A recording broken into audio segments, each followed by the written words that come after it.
Já, komið sæl. Það kröpplað sem ætlar að fara yfir landið hjá okkur nú næsta sólarhring með gulum viðvörunum í flestum landslutum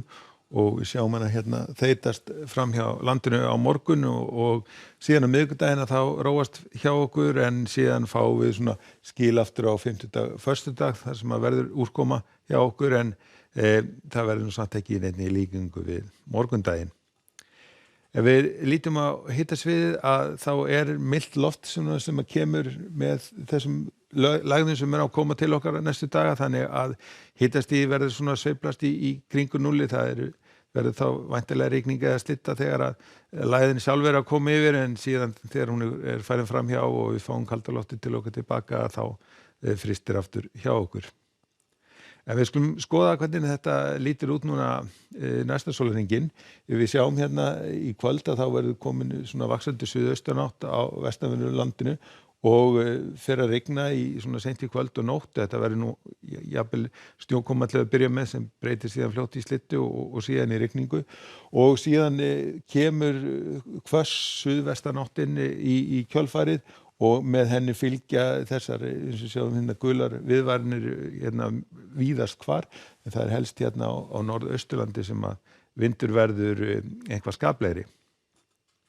En við skoðum þetta hvernig þetta verður í fyrramálið, að þá verður sjálf lægðamiðjan út við vestfjörðina, það farið að hlýna hjá okkur og komið orðið frostlaust all land, þannig að úrkoma sem fellur verður þá á formi rigningar á láglendi og síðan slittu eða snjókomu til fjalla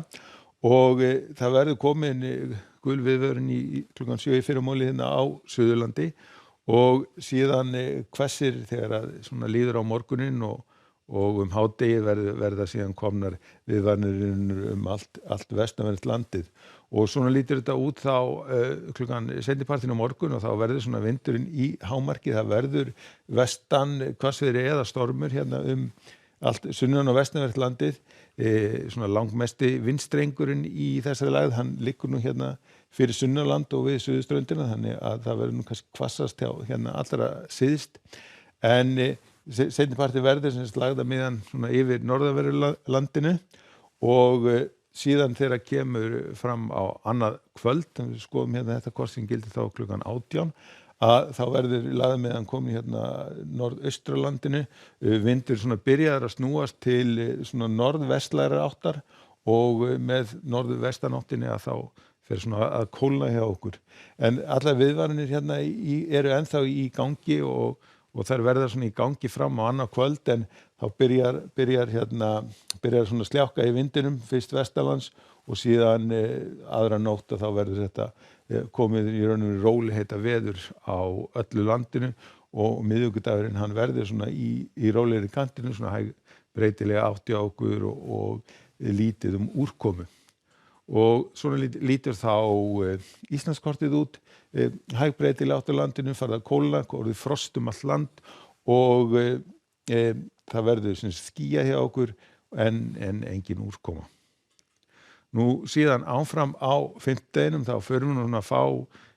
næstu skil svona að byrja að koma inn á landið og þá svona verður vaxandi vestanátt á landinu, það byrjar að hlýna þá vestanvert landið og úrkoma sem fellur verður þá væntanlega svona á formi slittu, hitastigið svona aðeins upp fyrir núllið en austan til ætti að verða nokkuð þurr og bjart dagur og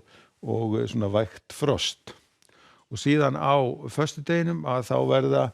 skilin komin inn á landið, við verðum þá komin með sunnanátt hjá okkur, hitatölurnar komnar upp fyrir frostmarki þannig að úrkoma verður þá væntanlega á formi rigningar hérna sunnan til og svo slittu landið norðanvert en það þarf lítið að breytast í hitastigi til þess að úrkoma verði meira á formi snjókomu. En það verður sem sagt vonsku veður hjá okkur á morgun, sérstaklega hérna sunnan og vestanvert landið, gula viðvaranir hérna í flestum landslutum, það helst hérna norðausturlandið sleppi en síðan byrjar þetta allt að ganga niður annað kvöld. Skulum láta þetta duga, verið í bili, verið sæl.